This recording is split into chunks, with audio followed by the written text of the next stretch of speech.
Hello दोस्तों, मैं हूं आपका दोस्त हरीश और जेडसीएस क्लासेस 24 में आपका बहुत बहुत स्वागत है। आशा करते हैं कि आप स्वस्थ होंगे और अपनी आगे की तैयारी को कंटिन्यू रखेंगे। जैसा कि आप देख पा रहे होंगे थंबनेल पर कि आज हम आपको एक ऐसे टॉपिक के विषय में बताने वाला हूं कि आप वीडियो में शुरू से अंत तक बने रहिएगा। कि जितने भी आपके डाउट होंगे, जितने भी कंफ्यूजन होंगे आपके, वो सभी दूर होने वाले हैं संधि से संबंधित। क्योंकि संधि जो है ना, इसका महत्व ये है कि जब हमें कोई शब्द या कोई वाक्य नहीं समझ में आता है तो उसको हम अलग करते हैं। अलग करके उसके भाव को, उसके अर्थ को, उसके तात्पर्य को हम समझने का प्रयास करते हैं, तो उसमें संधि हमारी मदद करती है।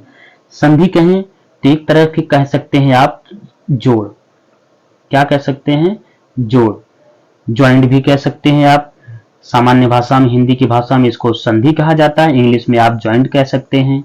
गणित की भाषा में आप इसको जोड़ कह सकते हैं।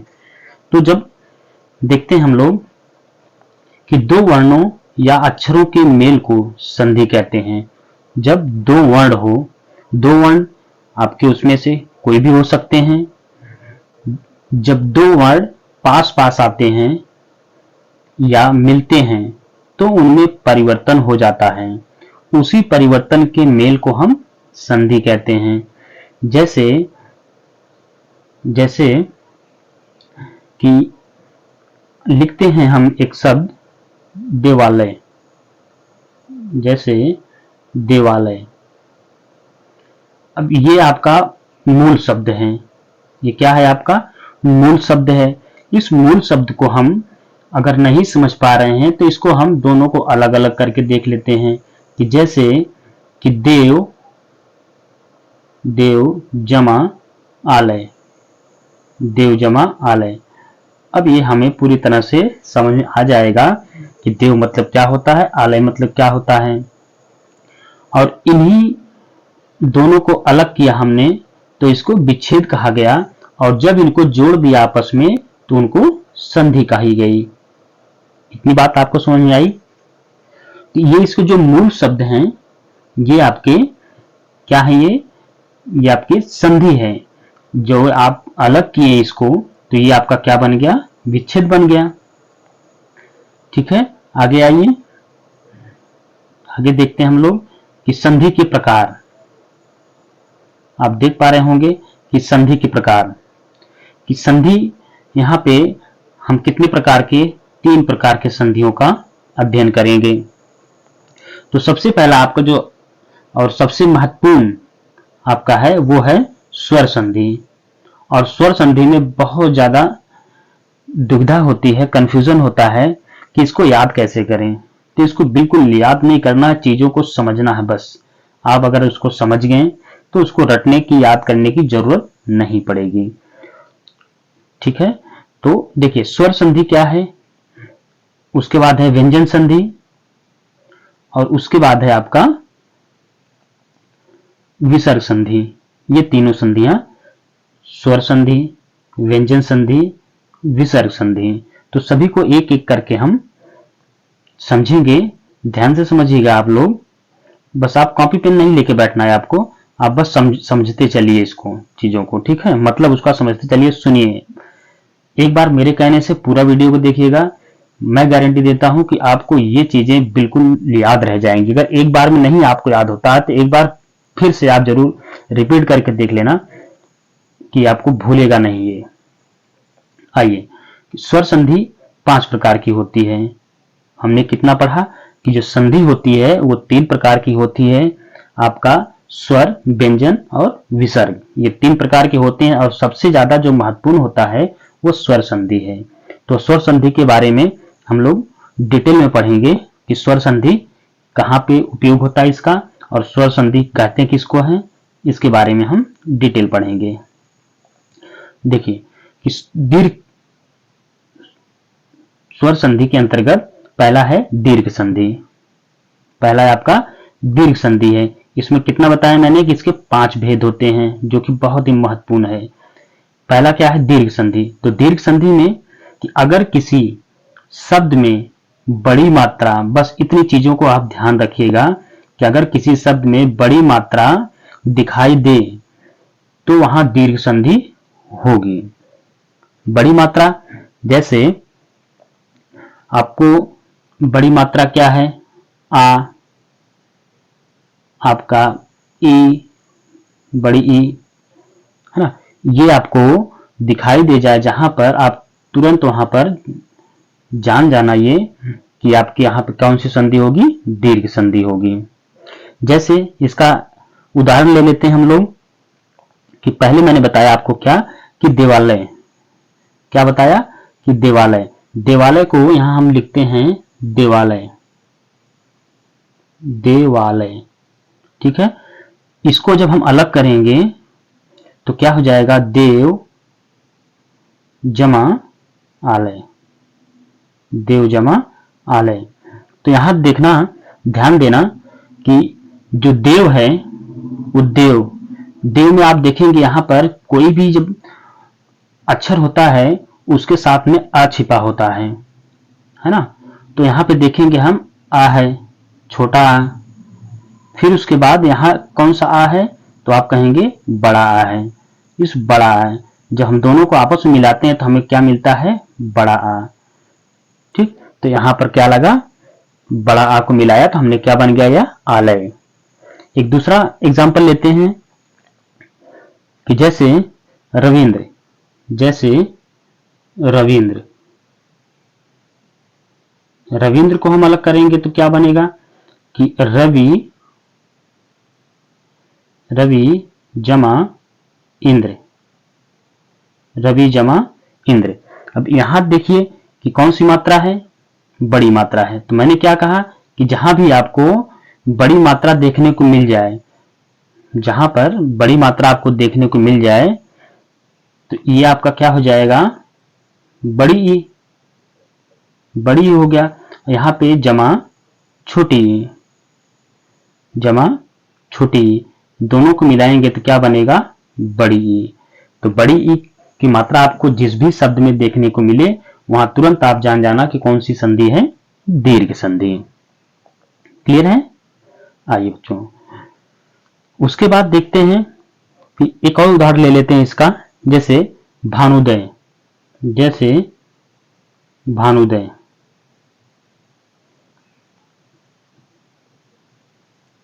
एक मिनट बच्चों, जैसे भानुदय, भानुदय, ठीक है। अगर इसको हम अलग करेंगे तो क्या बनेगा आपका, भानु, भानु जमा उदय, भानु जमा उदय। अब इसमें देखिए बड़ी मात्रा आपको दिखाई दे रही है, बड़ी मात्रा आपका, इसका मतलब क्या पे यहाँ पे बड़ा ऊ है, बड़ा ऊ जमा छोटा ऊ है। अब दोनों को जो हमने जोड़ा तो क्या बना, बड़ा ऊ, तो आपका बड़ा ऊ बना। तो मतलब बड़ी मात्रा जहां भी देखने को मिल जाए वहां दीर्घ संधि होगी। बात क्लियर है, दीर्घ संधि आप इनको याद रखना कि बड़ी मात्रा आपको जहां भी देखने को मिले जान जाइए आप क्या है, वो दीर्घ संधि है। आइए बच्चों, दूसरा है आपका गुण संधि। गुण संधि में क्या है कि अगर किसी शब्द में सिर्फ एक मात्रा, ये आपका क्या है, एक की पॉइंट है, इस की पॉइंट को याद रखना कि गुण संधि में जहां आपको एक मात्रा देखने को मिल जाए वहां पे गुण संधि, बिल्कुल आंख बंद करके लगा दीजिएगा कि वो गुण संधि होगा। कि इसमें जैसे आपका राजेंद्र, जैसे हम कोई शब्द ले लेते हैं राजेंद्र, राजेंद्र, यहां पे आप देखना कि बड़ी मात्रा, एक वहां पे बड़ी मात्रा की बात हुई थी, दीर्घ संधि में बड़ी मात्रा की बात हुई थी, जहां पे आपको बड़ी मात्रा देखने को मिले वहां पर दीर्घ संधि होगी। और उसी के बिल्कुल विपरीत गुण संधि में जहां आपको छोटी मात्रा देखने को मिल जाए, छोटी मात्रा कौन कौन सी, जैसे ए, जैसे ए का मात्रा और ओ का मात्रा, है ना, छोटे ऊ का मात्रा, ये तीनों जहां भी मिल जाए आपको देखने को वहां तुरंत आप जान जाएंगे कि गुण संधि है। जैसे राजेंद्र है तो राजेंद्र में हम क्या करेंगे, इसको अलग करते हैं तो क्या बनेगा? राजा धन इंद्र, राजा जमा इंद्र, राजा जमा इंद्र। अब यहां देखिए कि राजा में कौन सा मात्रा है? राजा में, तो आप कहेंगे सर राजा में बड़ा आ है, तो यहां पे हम बड़ा आ लिख देते हैं। फिर जमा, यहां पे कौन सी ई है? छोटी ई, तो जमा क्या बन जाएगा आपका? बड़ी ई। बड़ा आ और छोटी ई आपस में मिलेंगे तो क्या बनेगा? बड़ी ई। तो बड़ी ई मिलेगा आपको, क्या बन गया ये आपका छोटे आ का बड़ा आ और ये आपका छोटी ई। हमें मतलब जो मूल शब्द है उसका अंतिम वाला हिस्सा और जो आपका दूसरा शब्द है उसका शुरू वाला हिस्सा, ये दोनों हमें ध्यान रखना, इन्हीं दोनों को हमें पकड़ना है और इन्हीं दोनों से हमें ये देखना कौन सी मात्रा वहां पर, कौन से स्वर वहां पर लगे हुए हैं। ठीक है। और एक दूसरा एग्जाम्पल ले लेते हैं, जैसे परोपकार, जैसे परोपकार, परोपकार। अब परोपकार को हम अलग करेंगे तो क्या हो जाएगा? पर जमा उपकार, पर जमा उपकार। यहां पर देख लीजिए क्या है, यहां पर छोटा आ है, छोटा, और यहां पर क्या है? छोटा ऊ है ना? तो इसको मिलाएंगे तो क्या बनेगा आपका? बड़ा ऊ। तो ये क्या है? इसकी पहचान है। जहां भी आपको एक मात्रा देखने को मिले वहां पर आप तुरंत जान जाइए कि क्या है, वो गुण संधि है। चलते हम दूसरी संधि की तरफ, वृद्धि संधि। वृद्धि संधि में इसकी पहचान क्या है कि आपको जहां भी दो मात्राएं दिखाई दें, जहां आपको दो मात्राएं दिखाई दें वहां पर क्या हो जाएगा आपका? वृद्धि संधि। जैसे दो मात्राओं का मतलब है कि आपको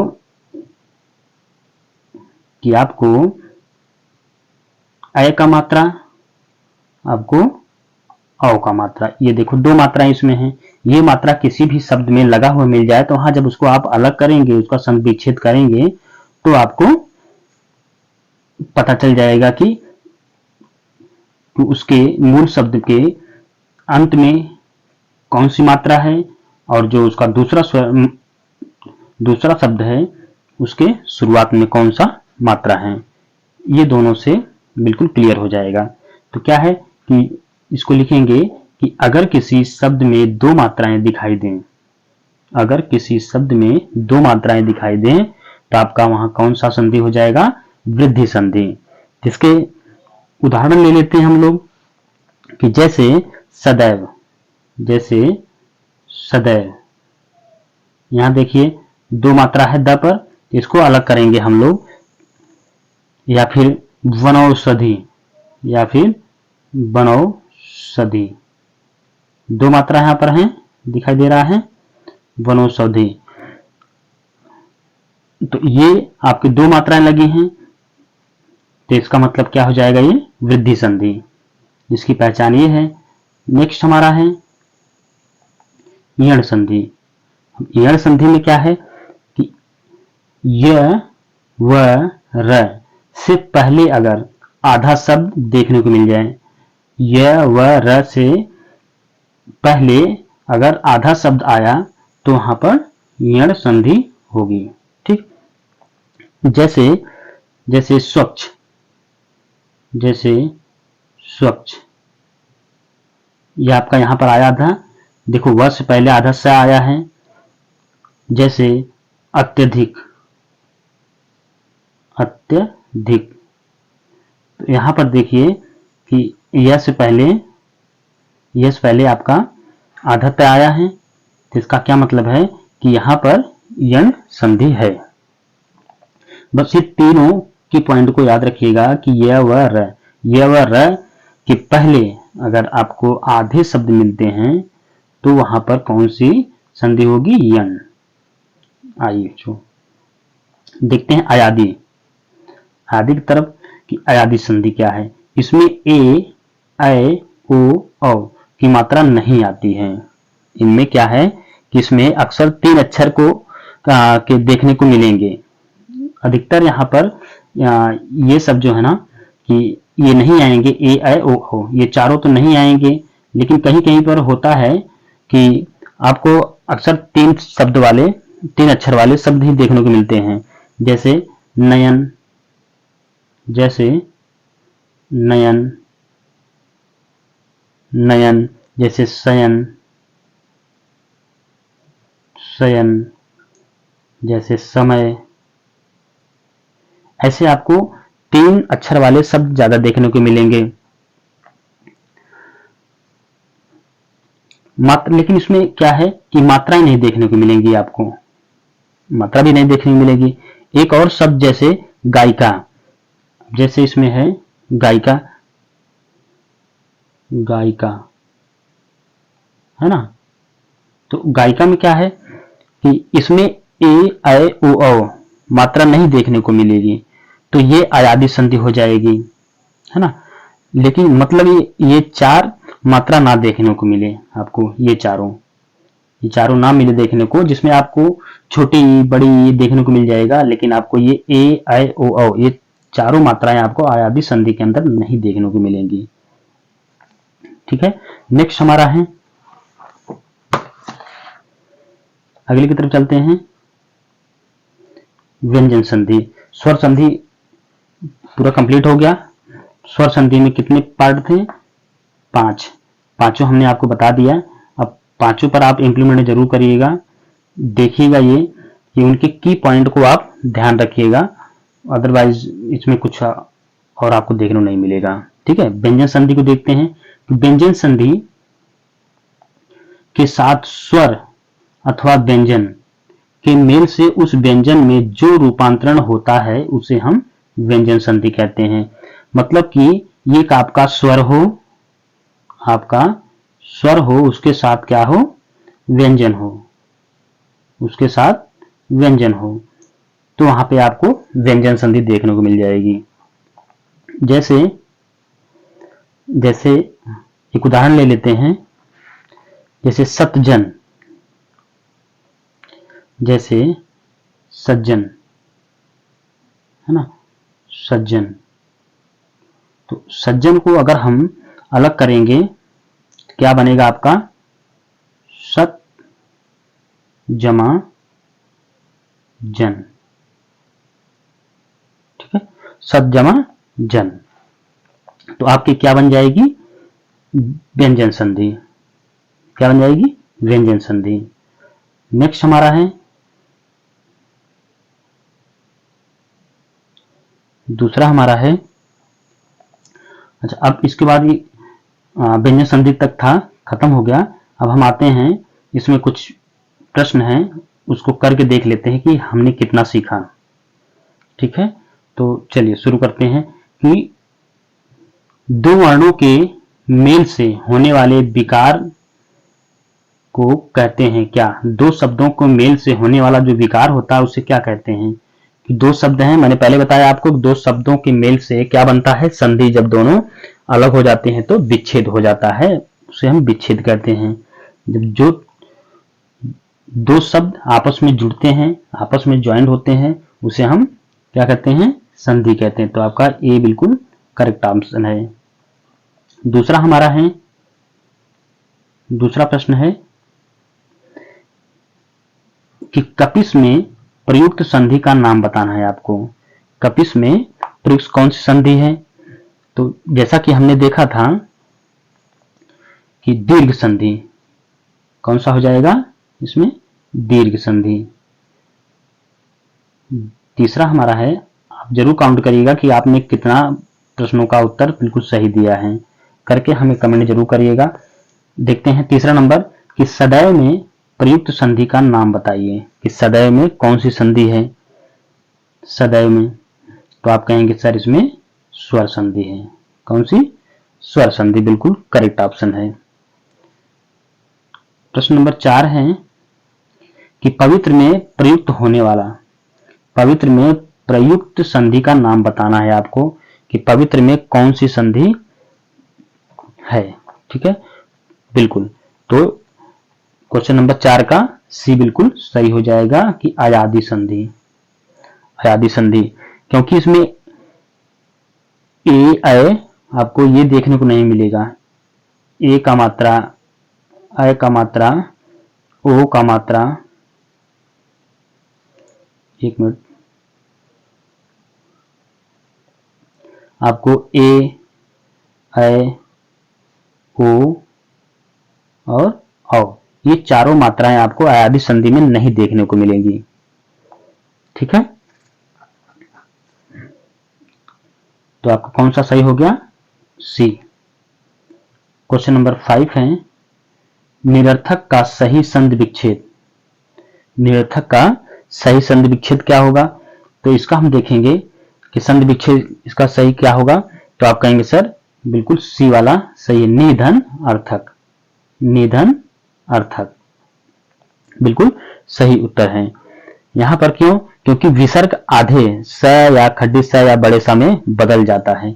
जो विसर्ग होता है, जी जी, जो विसर्ग होता है ना बच्चों, जो विसर्ग संधि में देखा हमने कि विसर्ग में जो आपका छोटा स, बड़ा स और आपका खड्डी स, ये आपके किस में बदल जाते हैं? आधे अक्षर में ये बदल जाते हैं कि इनको आधा अक्षर कर दिया जाता है। जैसे जो शब्द, जो अक्षर जिनको हम आधा नहीं कर सकते हैं उनके नीचे हलंत लगा देते हैं तो उसको आधा माना जाता है। ठीक है, चलिए प्रश्न नंबर है, अगला है प्रश्न नंबर 6। 6 में क्या है कि परोपकार में प्रयुक्त संधि का नाम बताइए। कि परोपकार में कौन सी संधि है? परोपकार में कौन संधि है? विसर्ग, गुण, वृद्धि या यण? तो बिल्कुल सही क्या है कि गुण संधि। कौन सी? गुण संधि बिल्कुल सही ऑप्शन है। क्योंकि जहां आपको ए और ओ मात्रा देखने को मिले, जहां आपको ए और ओ ये दोनों मात्राएं जहां देखने को मिले आपको, वहां पे गुण संधि होती है। अगला है क्वेश्चन नंबर 7 और लास्ट क्वेश्चन है कि स्वागत में प्रयुक्त संधि का नाम बताइए। कि स्वागत में कौन सी संधि है? तो बिल्कुल आपका बी एकदम करेक्ट ऑप्शन है कि यण संधि है।